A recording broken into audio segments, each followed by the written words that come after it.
Wait. Wait, wait, wait, wait, wait, wait, wait, wait, wait, wait, wait, wait. Wait. Wait, wait, wait, wait, wait, wait, wait, wait, wait, wait, wait, wait, wait, wait. Open quotes. I want to celebrate the fact that so many more people are aware of the Odyssey and were brought back to the poem, she told AP. But at the same time, I had the sense that Christopher Nolan was trying to pack everything in while missing themes that were essential to the poem. Says Emily Wilson. Plot twist! Plot twist! Hello, number ones. Welcome back to my channel. This is the Metatron speaking, and bro, this is insane. Oh my gosh. So, wait.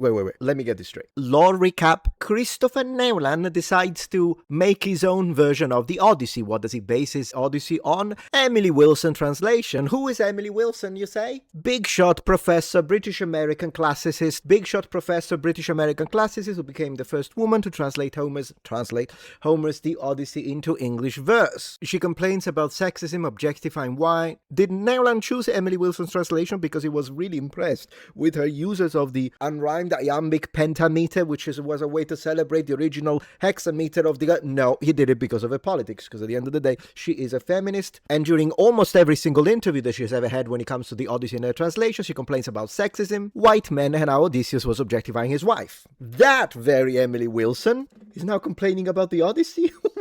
What? I gotta watch it. Please. What did you think about the film in terms of this notion of the Odyssey as an anti-war text? I mean, I thought it... I want to, not spoil anything about the film, because I know the majority of people haven't seen the film. I mean, the film has these flashbacks to the Trojan War.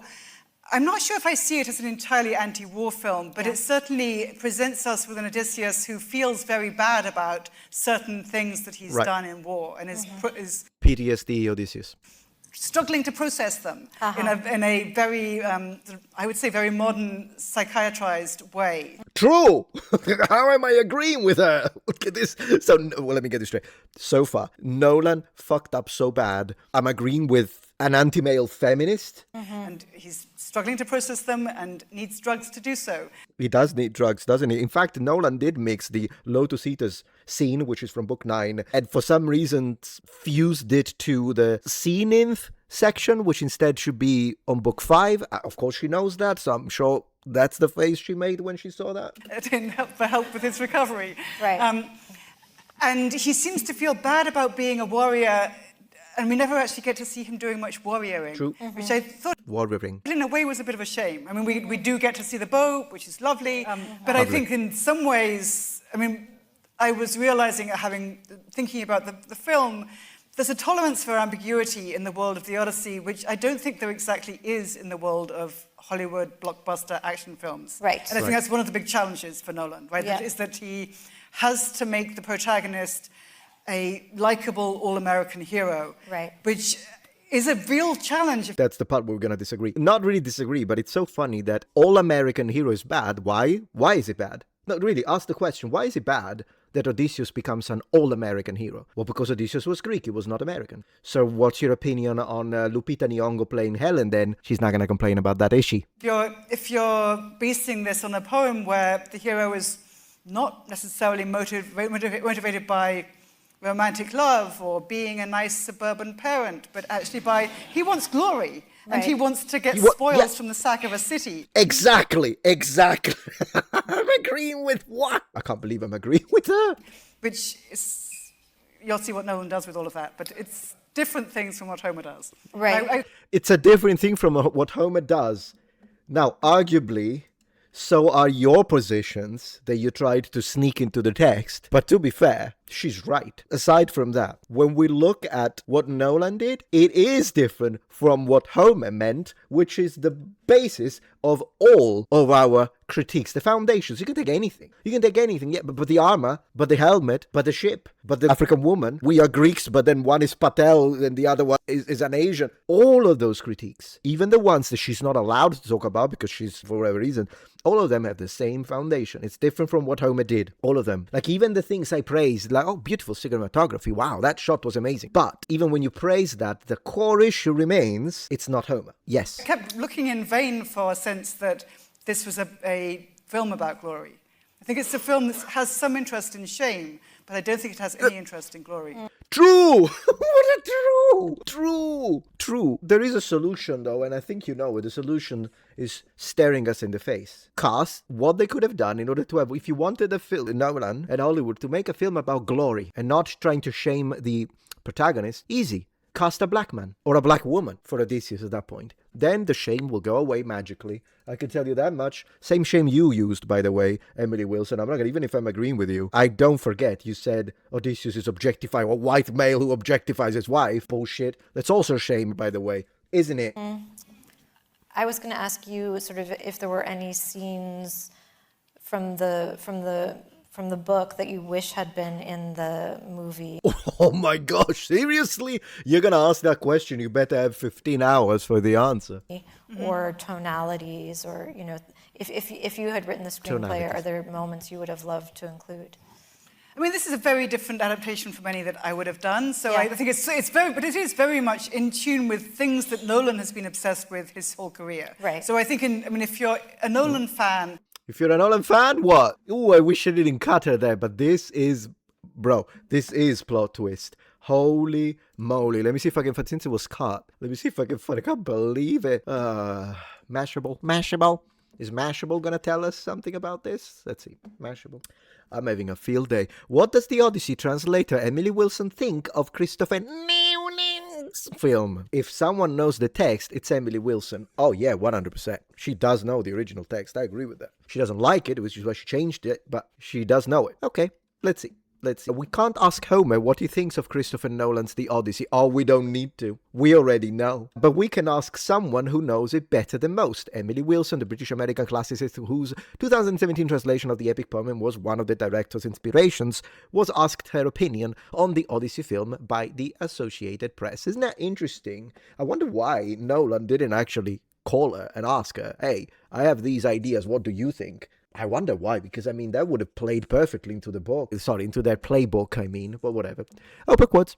Yeah, so I want to celebrate the fact that so many more people are aware of the Odyssey and were brought back to the poem. Brought back to the poem, sure. Aware? I mean, come on, how ignorant do you have to be? I guess if you go through middle school, you know what the Odyssey is, although then again, that's geographic. For Southern Europeans, that's absolutely the case. But wherever you're from, let me know in the comments right now. Tell me where you're from, and tell me if the Odyssey, the Iliad, the Aeneid, if these are works that you study at school. In Italy, 100%, and in Greece, absolutely. There isn't a single Italian who's at least gone through middle school that doesn't know the Odyssey and the Iliad, and because we all study it at school, it's mandatory. And in fact, the current government has been trying to push for adding these kind of classics together with the Bible in elementary school, which, by the way, I support very much. I think we should start when the newborn babies is when we should start to read the foundations of the West. But yes, so she told AP, but at the same time, I had the sense that Christopher Nolan was trying to pack everything in while missing themes that were essential to the poem. So let's, aside for the politics for a moment, he was trying to pack everything in. I have to be honest, it's a 3 hours movie tops, also because of the choice of IMAX, right? So at the end of the day, it's the same kind of thing that happened with Lord of the Rings, even though Lord of the Rings will always be a million times better than this nonsense. But we do have to say, it's impossible to pack. It's already, you're starting trying to do something that it's impossible, and it's always going to be an approximation. You have to make choices. Now, we can disagree with those choices. We can say, why did you add this scene and not this other one? It's personal preference. And then we can disagree on how certain things have been changed. These are absolutely legitimate criticism, no matter what Nolan shills and tankies, incidentally, tell you about. But the reality is that what we can't really blame him for, even though Nolan is like, I can't stand it, but what I can't blame him for is the fact that this was an impossible feature. Like, you can't, it's massive, it's 20 whatever books, so how are you gonna encapsulate it all within 3 hours? And even if he didn't go for the IMAX and he could have done a little longer, who the heck is gonna watch a 7 hours movie? It's not gonna happen. So he had to pack everything in. You made this like the pacing, or you made this like, oh yeah, but this was a good part. For instance, the sirens. He brushed through the sirens, and Argos, the dog, those two scenes I think needed 3 times the screen time, if not more. So I disagree with the way he did it, but it's an impossible task. Nolan has cited Wilson's work as among his influences for the film, notably Homer's opening line, "Tell me about a complicated man." Complicated is such a ugly translation. Could have been multifaceted, would have been better. Uomo dal multiforme ingegno. Beautiful in Italian. That's how I would translate. Is one of the possible translations. Complicated is... Granted, it's nothing short of a Herculean task to try and fit every last element of Homer's 12,000 exactly line poem into a film that runs just under 3 hours, despite the IMAX screen size, not because of the IMAX screen size. Nolan does hit the major plot points of the Odyssey's 20-year chronology. Major we'll have to discuss. The Trojan Horse, Penelope's and Hathaway's sleazy suitors, Odysseus, Matt Damon, and his men running into the Cyclops, Polyphemus, Bill Irwin, the Sirens, yeah, come on, the Sirens and the Scylla monster was super quick, so he didn't. And the nymph Calypso, which he changed, turned her into the Lotus Eaters of Book 9. Along the way, he leaves many myths deliberately untold. True. For one thing, Wilson's translation famously re-examined the role of women in the Odyssey. Precisely. Re-examined from a modern perspective, so it's kind of funny that she now complains about whatever he changed, because so did she. Like the character of Penelope and Circe. And Nolan's film does give women more agency, but less screen time. Can we remember that? It was part of the critics that I launched. You'll find links in the description if you want to see more videos like this. Look at my biased review. I acknowledge it's biased, but that doesn't mean it isn't true. And I did, in my biased review, link in the description, I did mention that Lupita Nyong'o cried like a clown about how Homer, you didn't give enough screen time to winning, and then Nolan gave her 3 minutes screen time. Like, are we even joking? This is ridiculous. Homer gave more screen time in his books to women, particularly if you add the goddesses, than Nolan ever did. So, once again, unless you want to be controversial, you want to add the 5 minutes given to Elliot Page of screen time to women, but I imagine a lot of people, particularly those who tend to defend him, are not willing to do for obvious reasons. So, yeah, not a lot of screen time and positions and to women, apart from the final, I guess, feminist monologue, because that's what it was. It was a feminist rant that Anne Hathaway gets to do against Telemachus, who wants to become king, which was completely out of place in ancient Greece, but it is what it is. Okay, so, and Nolan's film does give women more agency than they have had in its previous work. Nolan makes sure to emphasize the women of the Odyssey's complexities, as opposed to letting them linger on the sidelines or in the dead wife montages. Most importantly, he lets them be angry. Ooh, this is oh my god, I don't know why this one is so funny. He lets women be angry. Yeah, I mean, that's great. That's the last time I remembered Cassandra was quite angry, but I'm going to leave the handwriting to the internet on this one, and it's happening, but it's interesting to hear scholars' responses to the Odyssey, a text that has been reinterpreted for thousands of years through literature, art, film, video games, and myriad creative avenues. True, but the thing is, one thing is reinterpretation while honoring and celebrating a work, and another thing is reinterpretation while chastising the author, calling him an objectifier of women, or saying how bad he is, saying how much he didn't give enough screen time, and hating everything about it, deleting and changing things because of political messaging. Completely different. So this is apples and pears. And the fact that whoever is writing this can't recognize it and try to use this as a sort of manipulative tactic to say, so now you don't like the fact that Nolan is reinterpreting it, but you were okay with the other interpretation. Yes, because they were malicious. How about that? Apples and pears. As to what Homer would think, no one can ever know that. No, I think we can. Pretty easily, if you understand the period. We could be 100% sure that whatever Homer may have thought, he's not going to agree with modern-day Democrats. Can we say that? Stop speaking for an ancient Greek poet on X. Seriously, Shannon? See, well, how about stop shaming an ancient Greek poet on X? How about that one? Unbelievable. So the Greeks are not supposed to defend their own ancestors. Shut up, don't speak for him, she tells the freaking lineage of the man. Unbelievable. But then again, of course, this is always like this. Shannon Clown, senior editor, would never tell an African who is defending their mythology and history as it's being race-swapped by white people, she wouldn't say, stop speaking for the dead and just accept it and kneel down. That's what they want. Never gonna happen, not with us Europeans. And we have the side of a lot of Americans on our side and people all over the place who understand this is nonsense. Of course, there are people who are brainwashed and are gonna be like, no, you're just a bunch of bigots. But this is beyond politics at this point. It's about decency and respect for the past. And for equality, in fact. Equality of treatment. Shannon Conneland is Mashable senior editor. She shouldn't be. General assignments based in London. Okay, based... She has been Mashable's UK editor. I do not give a flying cyclops about what she thinks. Okay, so anyways, that's the situation. But it's actually deeper than this. It doesn't end there, guys. It doesn't end there because, of course, the people who are criticizing us, criticizing the movie, which is a very legitimate thing to do, by the way, critics exist, and the only ones who are allowed to criticize are not the paid corporate shills. That's not a reality anyone should want to inhabit, regardless of your positions on politics, social issues, and immigration policy, and economics, and whatever the heck, right? You can dislike whatever the heck, but you should agree that if only paid corporate shills are allowed to give criticism to the Hollywood elites, we are living in an unjust world. Everyone should be able to mount any form of criticism. Now, of course, constructive criticism is the best, I get it, but at the end of the day, there is a malicious underpinning underneath what Hollywood elites are doing. And so people attacking the movie are doing it in self-defense, and if you have a problem with everyone, not just Greek people, them first and foremost, but in general, any inheritor of Western civilization, if you blame us for attacking the movie, you are doing victim blaming. There we go. Now, the problem is that the way a lot of the defenders of the people that have decided they want to own the chads on this, and that's all that matters to them, someone like this Gabby, whoever the heck he is, but this represents a lot of people. Check this. So, this Paolo Costa, massive creator here, says, this trend where every movie has to feature people of all races, even historical films set in places where only one race existed, is the stupidest thing I've ever seen in cinema. Now, I'm going to be honest. Only one race existed is not the best way to put it, brother. So, I understand. I hate the DEI situation.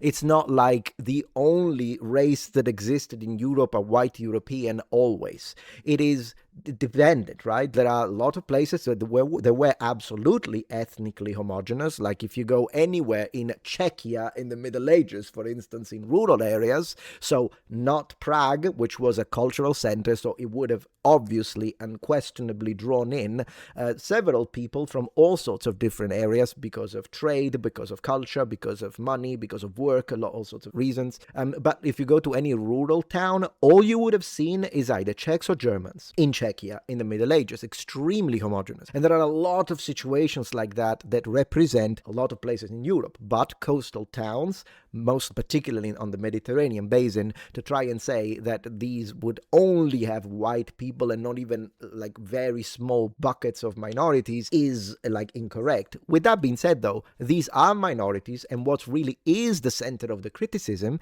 is that these minorities were foreigners. So the real problem is not that you're showing a black person, then again, Asians, it's going to be even weirder, but whatever. You see the occasional black person, you see an occasional Middle Eastern person. There is nothing wrong with that as long as you don't take them and try to have them say, I'm an ethnic Greek, or I'm an ethnic, or I'm just as Roman as a Roman from Italy, because that was not the case. Yes, citizenship, depending on which area of the Roman time period of the Roman Empire, because it really varies, but even in the most outward, most accepting moments in Roman history when citizenship was given to not just black people or brown people, but ultra-white people such as, Celts and Germanic people, it was conditional. So for the Romans, the so inclusive Romans that are giving citizenship to everyone because inclusivity and all that nonsense, no, they treated these people as half beasts. That's how they are described, the uncivilized. Yes. If you bend the knee to the empire or the republic and you pay your taxes, we welcome you. If you're rich, we like you. That's what Emperor Claudius, not my words, Emperor Claudius. Yeah,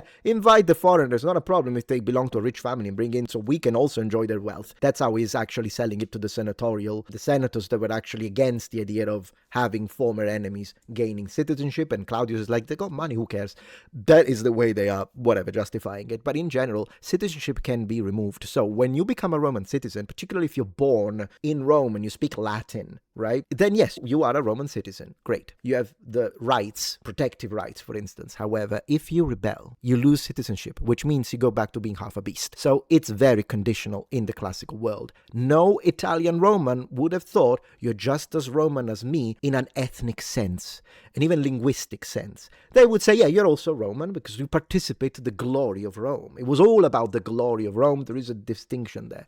So that's what I would say would be a much stronger situation. With that being said, look what Gabby says. Racism, of course, buzzword. Racism plays an important role into thinking that black, Asian, or even indigenous populations, white people are indigenous of Europe, by the way, but not to these people, magically appeared during modern time. There is no only one race when you are talking about the same ancient Greece that used to have trade routes with Africa and Asia, for example. That is not the point. And the fact that you have to mischaracterize, because whatever, there might be some people that are idiots, I get it, but this does not, this idea of minorities magically appeared in modern times, they didn't exist, no one thinks this, okay? So the reality is that these buzzword addicted lunatics that call you everything in order to undermine your arguments are not capable of strawmanning the majority of us. And at this point, this becomes embarrassing. We know non-whites didn't appear modernly. Goodness gracious, but the point is that being ethnically Greek or ethnically Roman, but in this case, let's focus on Greek since we're talking about Nolan's Odyssey,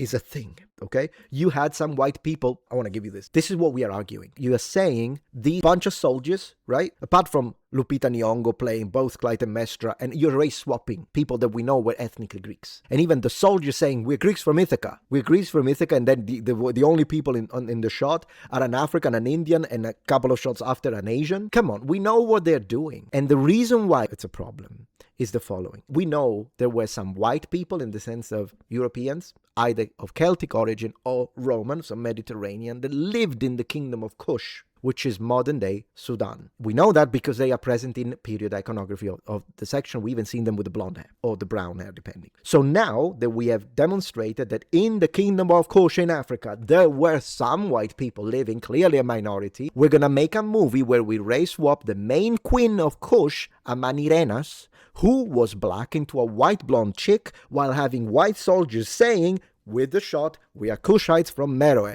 And the moment anyone complains and says, why are you race swapping? I'm going to tell you, are you thinking that white people magically appeared and didn't exist? That actually there were minorities living in there? None of you, particularly people on the left, would be okay with that. But this is more about like Nolan shilling at this point. No one would be okay with that. Casting white people for the kingdom of Kush. No, you're race swapping. Why? Yeah, we know there were some white people living there, but they don't represent the ethnic Kushites. So stop pretending not to understand our argument. Yes, there is a bunch of clowns who say there were 0 non-white people in the entirety of Europe, and they include the coastal towns. It's ridiculous. We know that's not true, but it is true that in the majority of Europe, the majority was whites, okay?